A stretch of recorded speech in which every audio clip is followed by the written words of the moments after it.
So the long-awaited sequel to the 28 Days Later franchise has finally dropped the 28 years later, and let me just say, this movie is very interesting. Hi, I'm Dave. I review your favorite comics, movies, and TV shows, and let's get into it. Let me just get out the way because you're probably seeing a lot of reviews, and let me just say, the movie isn't a bad movie. However, it's not going to be everyone's cup of tea.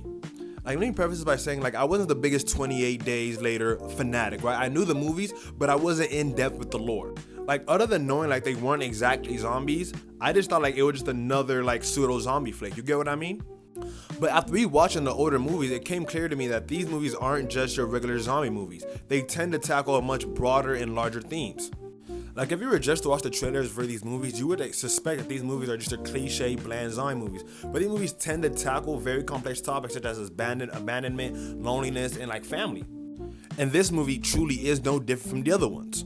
However, in my humble opinion, I feel like this movie just did a lot of extra nonsense. Now, the movie starts off as any regular zombie movie following Aaron Taylor Johnson and his son just navigating through the quarantine zone, living their regular life.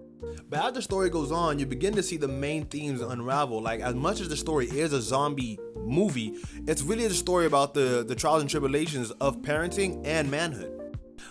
Without getting into too many spoilers, Aaron Taylor Johnson is the perfect example of being right for all the wrong reasons. I don't want to say he's toxic masculinity, but that's what he kind of personifies.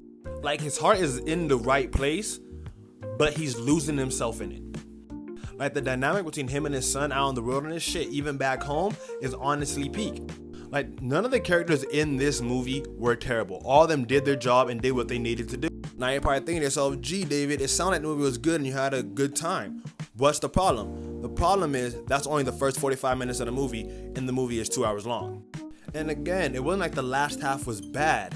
It's just, it had a lot going for it, and the editing respectfully kept throwing me off. I don't even know how to get into it without spoiling it, but I think my main problem with this film was some of the editing on some of these shots just felt like it just felt extra as hell, dude. I know the other movies kind of had it, but it just didn't feel the same, man. I don't know how to put it. Wait, I lied. There was one more thing worse than the editing.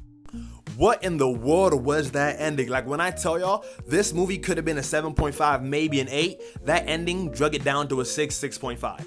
I understand they want to make this into a trilogy, but that ending was not it. When y'all go watch it, y'all know what I'm talking about. But hey, man.